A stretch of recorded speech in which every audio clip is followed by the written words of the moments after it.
तो वहीं खबर लखनऊ से है, जहां पे बीएसपी अध्यक्ष मायावती ने अहम बैठक बुलाई है। कई राज्यों के अध्यक्षों को बैठक में आमंत्रित किया गया। तो बड़ी खबर बता दें लखनऊ से, जहां पे बीएसपी अध्यक्ष मायावती ने बुलाई बैठक। कई राज्यों के अध्यक्षों को बैठक में आमंत्रित किया है। पार्टी के पदाधिकारियों के साथ मायावती करेंगी बैठक की समीक्षा। चुनाव परिणामों पर राज्यों के अध्यक्षों के साथ करेंगी समीक्षा।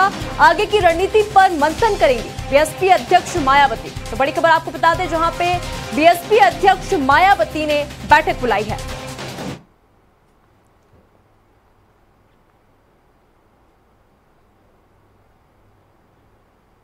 बीएसपी अध्यक्ष मायावती ने अहम बैठक बुलाई है। पार्टी पदाधिकारियों के साथ मायावती यहां पे बैठक करेंगी, कार्यों की समीक्षा करेंगी। कई राज्यों के अध्यक्ष के साथ बैठक में शामिल होंगी मायावती। आगे की चुनावी रणनीति पर चर्चा करेंगी। तो बड़ी खबर आपको बता दें लखनऊ से, जहां पे बीएसपी अध्यक्ष मायावती ने बैठक बुलाई है। कई राज्यों के अध्यक्ष इस बैठक में शामिल होंगे। पार्टी पदाधिकारियों के साथ मायावती बैठक करेंगे। बैठक कुछ ही देर यानी कि 11 बजे से शुरू होगी। कई राज्यों के अध्यक्ष बैठक में शामिल होंगे।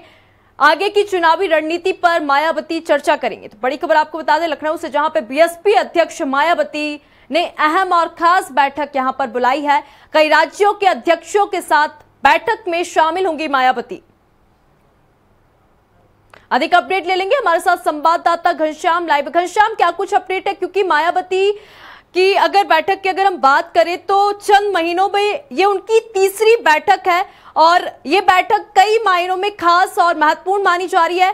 कई घोषणाएं भी वो कर सकती है, क्योंकि अगर देखा जाए तो 2027 में उत्तर प्रदेश में विधानसभा के चुनाव होने, तो कहीं ना कहीं बहुजन समाज पार्टी सत्ता में वापसी के लिए पूरी ताकत जो है लगा रही है। तो मायावती की जो बैठक है ये कई मायनों में खास है। 11 बजे बैठक होगी। क्या कुछ और अपडेट है?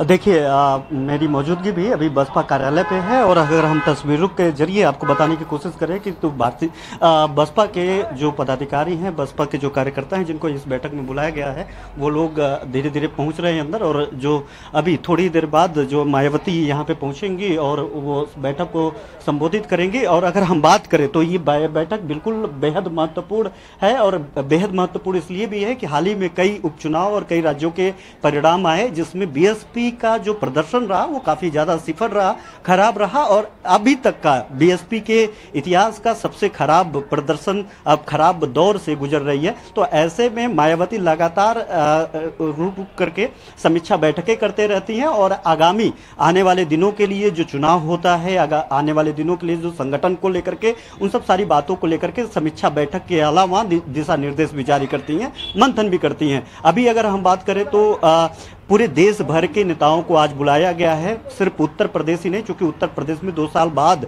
यानी 2027 में विधानसभा चुनाव होने हैं। और ऐसे में 2027 में विधानसभा चुनाव को लेकर के क्या कुछ तैयारियां हैं, क्या कुछ करना है, उसके साथ साथ ही ये भी माना जा रहा है कि कई जगहों के जो नेता हैं, जो पदाधिकारी हैं, उसको भी मायावती बदल सकती हैं, वहां पे बदलाव देखने के लिए मिल सकता है। इसके अलावा अगर हम बात करें तो यहाँ पे बैठक में जो आकाश आनंद है, आकाश आनंद और उनके पिताजी, उनको लेकर के भी हाल ही में मायावती ने ट्वीट किया था। ट्वीट करने के बाद उन्होंने कहा था कि हमारा जो पूरी जिंदगी है वो जिंदगी बाबा साहब के मिशन पे टिकी है और हम चाहे जिस भी परिस्थिति में रहे हों, यानी उनका साफ तौर पे कहना था कि जब हम सत्ता में रहे थे या फिर जब हम इस क्रूशियल टाइम से गुजर रहे हैं, हमने अपने बाबा साहब भीमराव अंबेडकर और मान्यवर काशीराम जो संस्थापक हैं इस पार्टी के, उनके मिशन को लेकर के ही हम आगे बढ़ रहे हैं और इनके इस शर्त के इतर हम कतई नहीं सोचेंगे उसके लिए हमें कोई कुर्बानी देनी पड़े, कोई बदलाव करनी पड़े, कोई निर्णय लेना पड़े तो बसपा और मायावती लेने के लिए तैयार है। इस ट्वीट के बाद ये साफ तौर पे देखा जा सकता था कि अभी हाल ही में जब बीते चुनाव में हम लोगों ने देखा कि लोकसभा चुनाव के दरमियान ही बीच में ही आकाश आनंद की सारे पद प्रतिष्ठा को मायावती ने वापस ले लिया था और ये उस वक्त की बातें थी कि जब 2-3 जनसभा करके वो बूस्ट करने की कोशिश कर रहे थे आकाश आनंद बसपा को। और ऐसे में देखा जाए तो जब आकाश आनंद जब तक वो फील्ड में रहे, प्रचार प्रसार करते रहे, तब के इनके वोट प्रतिशत, उसके बाद जब उनका प्रचार प्रसार खत्म हुआ, उनको हटा दिया मायावती ने। जो इनके आकाश आनंद के प्रस्तावित रैली भी थी उसको भी कैंसिल कर दिया गया। उसके बाद जो वोट प्रतिशत थे वो काफी कम थे। ये बात मायावती को बताया गया। बसपा सुप्रीमो मायावती ने समीक्षा बैठक में सारे इनके पदाधिकारियों ने कहा कि बीच इलेक्शन में आकाश आनंद को उनके पद से हटाना, उनके बारे में ट्वीट करना, ये बसपा के लिए हितकारी नहीं था, नुकसानदायक था। बसपा सुप्रीमो मायावती ने फिर से आकाश आनंद को बुलाया, मीडिया के सामने आशीर्वाद दिया और तमाम तरीके की उनको फिर से जिम्मेवारियां दी। उसके बाद अभी हाल ही में फिर से उनके पिताजी के बारे में ट्वीट करके उन्होंने, आकाश आनंद के पिताजी के बारे में ट्वीट करके उन्होंने कई जानकारियां दी और उन्होंने ऐसे मिशन के बारे में बताया। तो ये सबसे बड़ा बात हो सकता है कि इस बैठक के बाद आखिरकार आकाश आनंद के पिताजी के बारे में मायावती क्या कुछ निर्णय लेती हैं। लेकिन सबसे बड़ी बात है कि पूरे देश भर के जो नेता हैं बसपा के, वो आज यहाँ पे बुलाए गए हैं, उनसे बातचीत करेंगे। जो जिम्मेदारियां जिन नेताओं को दी गई थी, जिन पदाधिकारियों को दी गई थी, उन पदाधिकारियों से समीक्षा बैठक करेंगे। समीक्षा बैठक में ये जानने की कोशिश करेंगे कि क्या उस पर कितना इम्प्लीमेंटेशन, एग्जीक्यूशन हुआ है और आगामी आने वाले दिनों के लिए वो जरूरी दिशा निर्देश देंगे। बिल्कुल घनश्याम जी, क्योंकि अगर देखा जाए तो बीएसपी की जो हालात है, अगर हम बात करें तो 2007 की अगर मैं बात करूं तब बहुजन समाज पार्टी का अच्छा प्रदर्शन रहा। उसके बाद से बीएसपी का जो खाता है वो कहीं खुल नहीं पाया। अगर हम बात करें यूपी विधानसभा की अभी की, तो बीएसपी का सिर्फ एक ही विधायक हमको यूपी विधानसभा में दिखेगा। हालांकि सत्ता में वापसी के लिए अब मायावती के मन में क्या है, हालांकि ये तो मायावती जानती है, लेकिन चंद महीनों में ये तीसरी बैठक है, तो ये बैठक जो है कई मायनों में खास है, क्योंकि यहाँ पे 2027 की विधानसभा चुनाव की तैयारियां में जो मायावती है वो जुट गई हैं, आगे की रणनीति भी तैयार करेंगी और बहुत से जो पदाधिकारी हैं उनको नए कार्य भी सौंप सकती हैं। घनश्याम जी। हाँ, बिल्कुल निश्चित तौर पे, क्योंकि बिल्कुल निश्चित तौर पे निशा अगर बात करें तो लगातार ताबड़तोड़ बैठकें कर रही हैं। आमतौर पे मायावती इतना जल्दी बैठक नहीं करती हैं, इलेक्शन के वक्त में भी थोड़ा वक्त लगाती हैं बैठक करने में। एक बार वो अपना निर्णय बनाती हैं और निर्णय को हुबहू उसको टाइप करती हैं, टाइप करके पढ़ करके सुना देती हैं। वो उनका वही अंतिम और सर्वमान्य निर्णय होता है, वही एग्जीक्यूशन पूरी पार्टी करने की कोशिश करती है।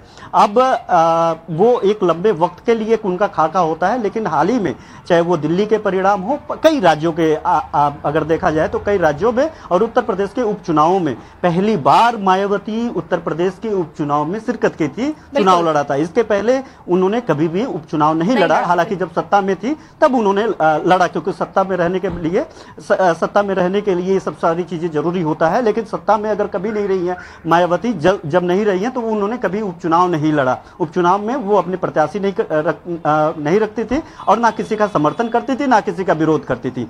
लेकिन बहरहाल पहली बार ऐसा हुआ कि अपनी वोट बैंक को समेटने के लिए इन्होंने उपचुनाव लड़ा, और लेकिन उसके बावजूद भी ये भी एग्जीक्यूशन इनका फेल गया। बहुत अच्छा परिणाम नहीं आया पार्टी के अपेक्षाकृत, जो इनकी सोच थी उसके अपेक्षाकृत वो परिणाम नहीं आया। तो ऐसे में मायावती इस बाबत समीक्षा जरूर करना चाहेंगी और करेंगे कि हमारे जो जनाधार हैं, जो दलित वोटर्स हैं, जो मायावती को देखा जाए तो सब कुछ सर्वे सर्वा मानता है, वो दलित वोटर्स भी किधर गए। आखिरकार जब मायावती के पास वो वोट नहीं मिल रहे हैं, जाहिर बात है दूसरे जो बड़े दल हैं, जो सत्ताधारी दल है भारतीय जनता पार्टी है, दूसरा जो सर्वाइवल पार्टी है जो सपा है, और कांग्रेस है। कांग्रेस भी ऐसे ही, कमोबेश उसकी भी ऐसी ही स्थिति है, मायावती से भी गैर गुजरी स्थिति उत्तर प्रदेश में कांग्रेस की है, क्योंकि वो अगर गठबंधन नहीं की है तो कांग्रेस का भी ऐसे ही परिणाम रहा है। तो ऐसे में मायावती इस बात की ताकीद जरूर करेंगे कि उनके जो मूल काडर के वोटर हैं उसको समेट लिया जाए, उसको बचाया जाए, उसको वापस बुलाया जाए।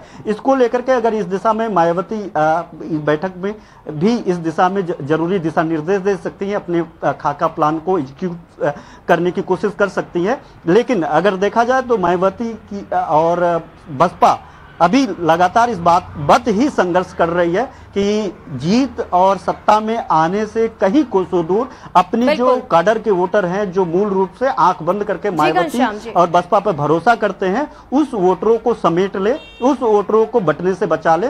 और जो लगातार भगदड़ जैसी स्थिति बसपा में मची हुई है, लोगों को बाहर पार्टी से निकाल देना, लोगों को कभी पार्टी में लेना, कभी उनके खिलाफ आरोप तय करके बाहर कर देना, इन सब सारी चीजों को लेकर के बसपा सुप्रीमो मायावती काफी ज्यादा निर्णय ले सकती है और कुछ बड़े निर्णय भी आज दिखाई दे सकते हैं।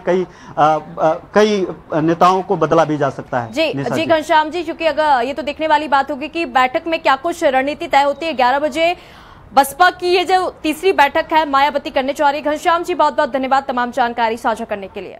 तो बता दें, लखनऊ में बीएसपी की अध्यक्ष मायावती बैठक करेंगी, कई राज्यों के अध्यक्ष इसमें शामिल होंगे, आगे की चुनावी रणनीति पर करेंगी चर्चा।